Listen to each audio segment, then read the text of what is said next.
आज यह बात पूरी तरह से साबित है कि वाल्मीकि रामायण में बड़े स्तर पर मिलावट हुई है।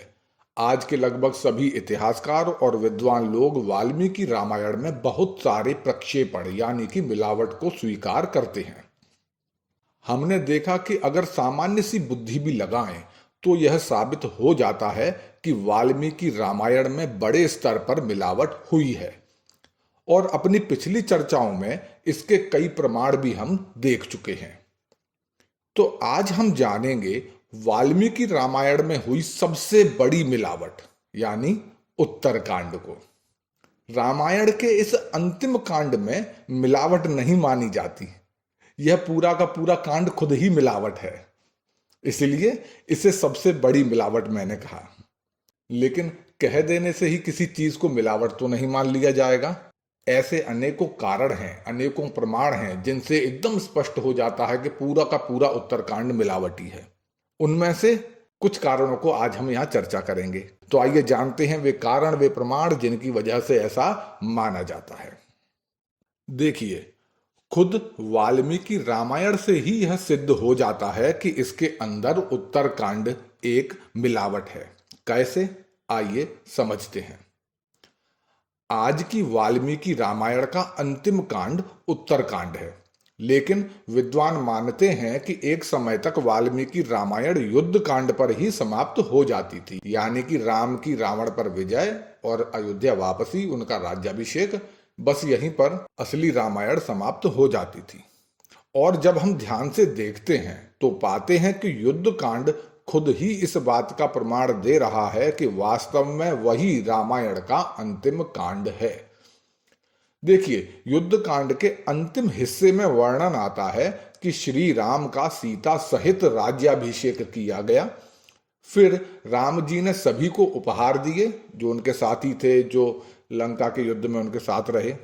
उसके बाद उन्होंने अनेकों वर्ष शासन किया। इसके आगे उनके शासन में हर ओर जो खुशहाली थी उसका वर्णन लिखा हुआ है।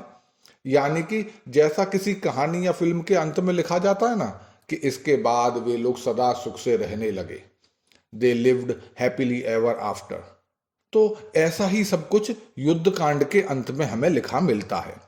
मानो बताया जा रहा हो कि राम की कथा यहाँ पर अब पूरी हो गई है, सब कुछ ठीक हो गया है, राम को सीता मिल गई है, अपना उनका राज्य मिल गया है और उस राज्य का उन्होंने अनेकों वर्षों तक बड़ी खुशहाली के साथ शासन किया और उसके बाद फिर वो ब्रह्मलोक को सिधार गए। बस ये है यहाँ पर। इसके बाद इस कांड में बस ग्रंथ का महात्म्य बताया गया है, फलश्रुति बताई गई है और फिर यह कांड समाप्त हो जाता है। तो इसी से स्पष्ट हो जाता है कि एक समय तक रामायण बस यहीं समाप्त हो जाती थी और यह भी उत्तरकांड की मिलावट को साबित करता है। यहीं उत्तरकांड की मिलावट का एक और प्रमाण भी मिलता है इसी युद्ध कांड के अंत में, और वो है फलश्रुति। देखिए, किसी धार्मिक भजन को, रचना को, कथा को सुनने सुनाने से क्या लाभ प्राप्त होगा, क्या फल मिलेगा, इसे फलश्रुति कहते हैं। और यह हमेशा रचना के अंत में ही होती है। जैसे कि हनुमान चालीसा से आप उदाहरण लें। हनुमान चालीसा के अंत में आता है ना, जो शतबार पाठ कर कोई, छूट ही बंदी महासुख होई, जो यह पढ़े हनुमान चालीसा, होय सिद्धि साखी गौरी सा।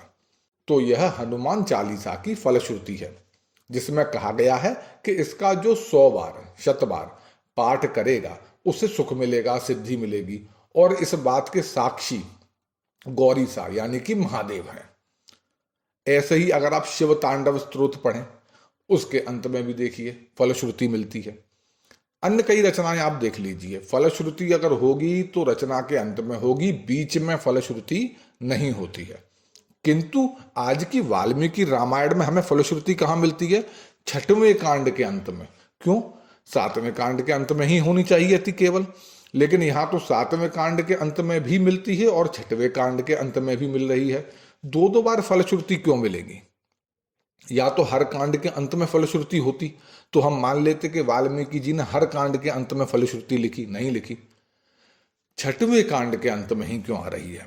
क्योंकि एक समय तक 6वें कांड के अंत पर ही रामायण का अंत था और बाद में किसी मिलावटी ने 7वां कांड मिलाया और फिर बाद में उसके अंत में भी फलश्रुति डाली, ताकि लगे कि हाँ यहाँ पर ग्रंथ समाप्त हुआ है। लेकिन वो छठवें कांड की फलश्रुति को हटा नहीं पाए, नई चीजें ऐड जरूर कर दी उन्होंने।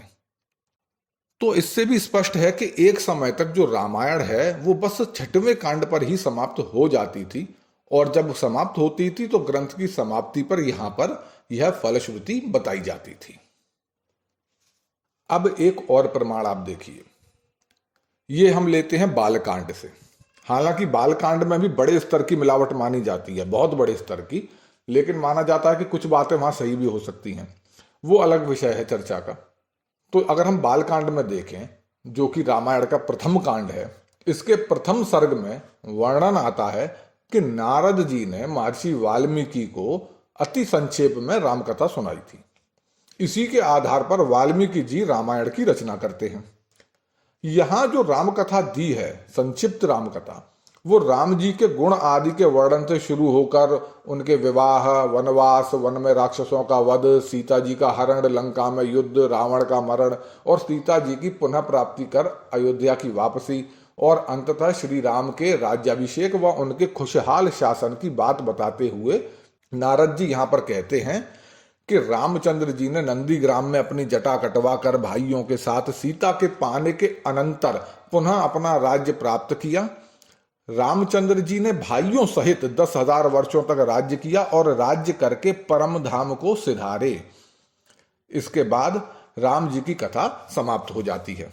इसके आगे जो कुछ कहा गया है वह राम राज्य का स्तुतिगान है और रामायण पाठ की फलश्रुति यहां पर है। यहां उत्तरकांड की किसी भी घटना का कोई जिक्र नहीं होता, एक भी घटना का। यहां सब कुछ बिल्कुल वैसे ही समाप्त होता है जैसे रामायण के छठवें कांड के अंत में होता है। और इससे भी स्पष्ट होता है कि रामायण की कथा असल में छठवें कांड तक ही है, क्योंकि वाल्मीकि जी ने उतनी ही कथा लिखी थी जितनी नारद जी ने बताई थी।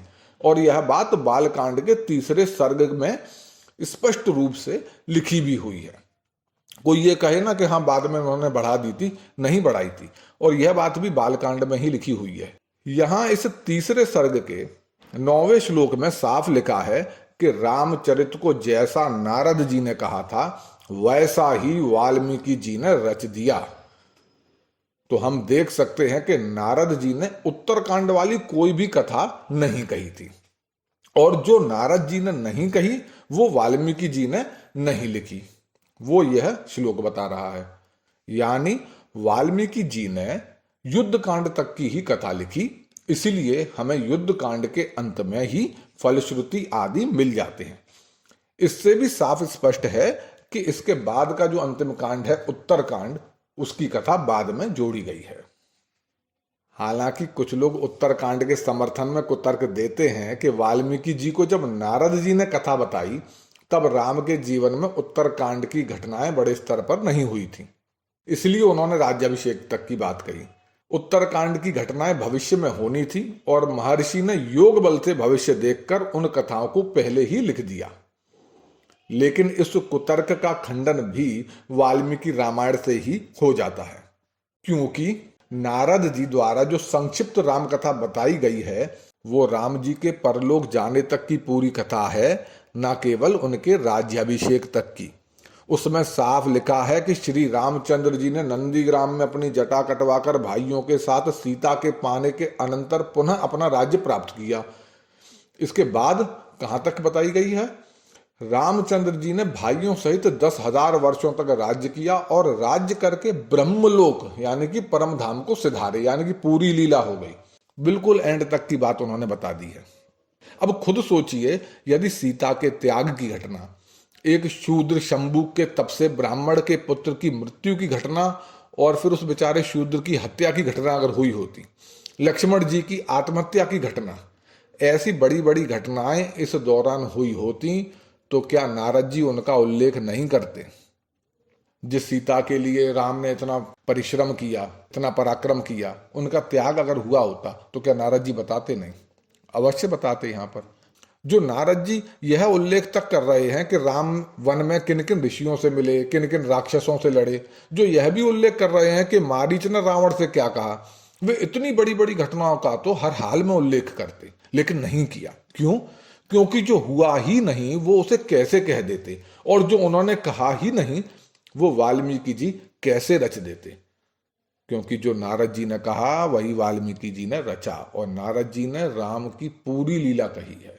उनके धरती पर अंतिम समय तक की कथा उन्होंने यहाँ पर संक्षेप में कही है, और उसमें उत्तरकांड की कोई भी कथा नहीं है। हालांकि मिलावटी लोग नारद जी द्वारा बताई गई संक्षिप्त राम कथा को हटा तो नहीं पाए, लेकिन उत्तरकांड को सही दिखाने हेतु उन्होंने बालकांड में भी कई जगह मिलावट की। ऐसी ही मिलावट बालकांड के सर्ग 3 की है। इसमें फिर से संक्षिप्त रामकथा लिखी है और इसमें सीता त्याग की घटना को घुसा दिया गया है। हालांकि इसमें भी शंबुक की हत्या, लक्ष्मण जी की आत्महत्या आदि उत्तरकांड में वर्णित कथाएं नहीं आई हैं, बस सीता त्याग की कथा आई है। लेकिन सवाल यह उठता है कि वाल्मीकि जी को ऐसी क्या आवश्यकता थी कि एक सर्ग के बाद ही उन्होंने तुरंत ही फिर से संक्षिप्त राम कथा लिख दी। बार बार रिपीट क्यों कर रहे हैं? जब पहले सर्ग में उन्होंने नारद जी से सुनकर लिख दी, फिर तुरंत ही तीसरे सर्ग में क्यों लिखी? ज्यादा समय भी नहीं हुआ, बस एक सर्ग है बीच में, फिर से आ रही है। यदि उन्होंने पहले सर्ग में अपने द्वारा लिखी राम कथा को अपूर्ण माना होता, कुछ शेष रह गया होता, तो दोबारा शुरू से ना लिखकर जितना लिखने से रह गया है उतना अंश बढ़ा देते। लेकिन यहां फिर से संक्षिप्त राम कथा लिखना, तुरंत ही लिखना, पुनः शुरू से लिखना, यह सब कुछ स्पष्ट करता है कि उत्तरकांड की मिलावट को सही साबित करने के लिए ही इसे बालकांड में घुसाया गया। साथ ही बालकांड में ऐसे श्लोक भी घुसाए गए जो रामायण को उत्तरकांड सहित रामायण घोषित करने पर जोर डाल रहे थे। और ऐसे श्लोक खुद ही इस बात का प्रमाण है कि उत्तरकांड रामायण का हिस्सा नहीं है। तो आइए इस प्रमाण को भी देख लेते हैं।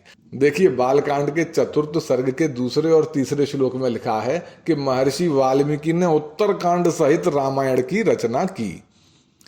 इसके दूसरे श्लोक में स्पष्ट है कि वाल्मीकि जी ने 6 कांड तथा उत्तरकांड लिखा।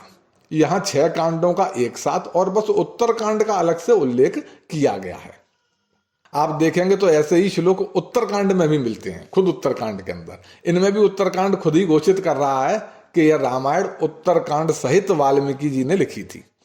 यह स्पेशली लिखना कि वाल्मीकि जी ने रामायण उत्तरकांड सहित लिखी खुद ही साबित करता है कि लोग मानते थे कि वाल्मीकि जी ने रामायण की कथा बस युद्धकांड तक लिखी थी। फिर जिन लोगों ने उत्तरकांड को रामायण में जोड़ा होगा, उन्होंने ऐसे श्लोकों द्वारा आम लोगों को भरमाया होगा, समझाया होगा कि देखो, रामायण की कथा युद्धकांड पर ही समाप्त नहीं है, यह उत्तरकांड भी इसी का हिस्सा है। रामायण की कथा श्री राम के राज्याभिषेक पर ही समाप्त नहीं है, यह मिलावटी कांड और इसकी यह मनगढ़ंत कथाएं भी रामायण का किस्सा हैं, यह भी राम जी के जीवन का हिस्सा हैं, इसलिए इनको भी आप मानो। तो देखा जाए तो बार बार इस उत्तरकांड पर स्पेशल फोकस करके इसे रामायण का हिस्सा घोषित करना इसकी मिलावट की पोल खुद ही खोल देता है।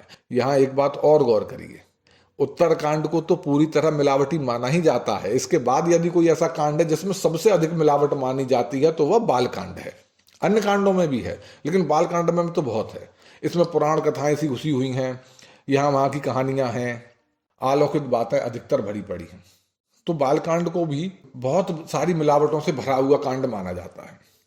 और देखा जाए तो रामायण को उत्तरकांड सहित रामायण घोषित करने के जबरदस्ती वाले जो ये श्लोक हैं, ये भी हमें इन्हीं 2 कांडों में मिलते हैं। अच्छा, एक और छोटी सी आप और चीज समझ लीजिए जो कि उत्तरकांड की मिलावट को साबित करता है। देखिए, जब सीता जी की खोज में हनुमान जी गए, अशोक वाटिका पहुंचे, उसके बाद उन्होंने राक्षसों से मारपीट की, फिर उन्हें बंदी बनाकर रावण के सामने पेश किया, तो उसके बाद जो रावण है वो उन्हें मारने की आज्ञा दे देता है। लेकिन इस आदेश को थोड़ा सा रोकते हुए विभीषण जी कहते हैं कि दूत को अन्य कई दंड दिए जा सकते हैं, किंतु उसे प्राण दंड दिया जाए ऐसा मैंने कहीं नहीं सुना। लेकिन जो विभीषण यहां कह रहे हैं कि उन्होंने ऐसा कभी सुना नहीं, देखा नहीं, कहीं दूर दूर तक नहीं सुना, लेकिन इससे बिल्कुल उल्टी कथा उत्तरकांड में दर्ज है। उसमें दर्ज है कि रावण ने कुबेर के दूत की हत्या कर दी थी, और यह घटना तब की थी जब रावण अपने साम्राज्य को बढ़ा रहा था। ठीक है, यानी कि यह घटना जो है वो सीता हरण से कई वर्षों पहले की घटना थी। लेकिन यदि ऐसी घटना पूर्व में घटित हो चुकी थी दूत की हत्या हो ही चुकी थी, खुद रावण के द्वारा हो चुकी थी, तो फिर हनुमान जी को दंड दिए जाते समय विभीषण इससे अनजान कैसे हो गए?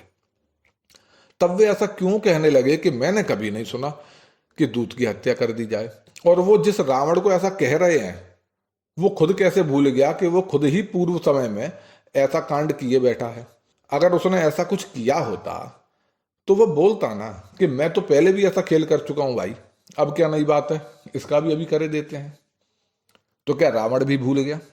नहीं, कोई कुछ नहीं भूला था, क्योंकि ऐसा कुछ हुआ ही नहीं था। यह मिलावटी कथा थी, जो कि उत्तरकांड की कथा है, और जो कि पूरा का पूरा कांड ही मिलावटी है। और जिसने भी ये सब लिखा, उसने खुद ही रामायण ठीक से नहीं पढ़ी थी।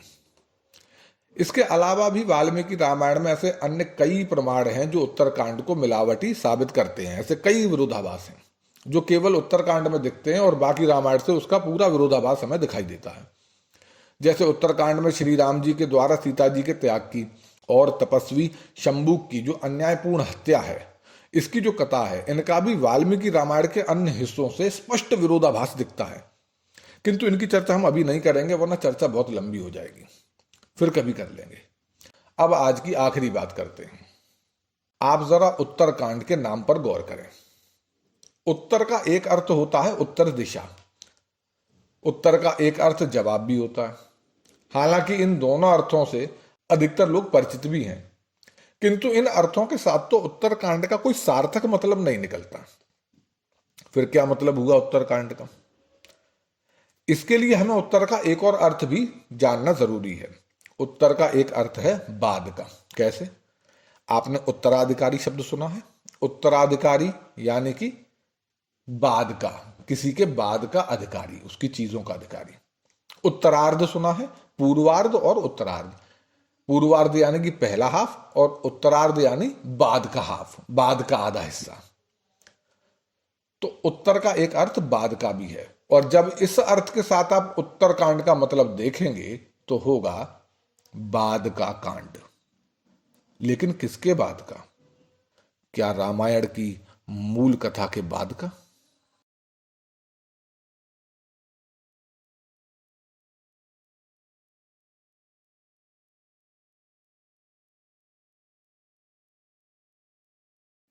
वीडियो पसंद आने पर कृपया लाइक करें, शेयर करें और चैनल को सब्सक्राइब करके बेल आइकन ज़रूर दबा दें ताकि हमारे आने वाली वीडियोस की जानकारी सबसे पहले आप तक पहुंचे। धन्यवाद।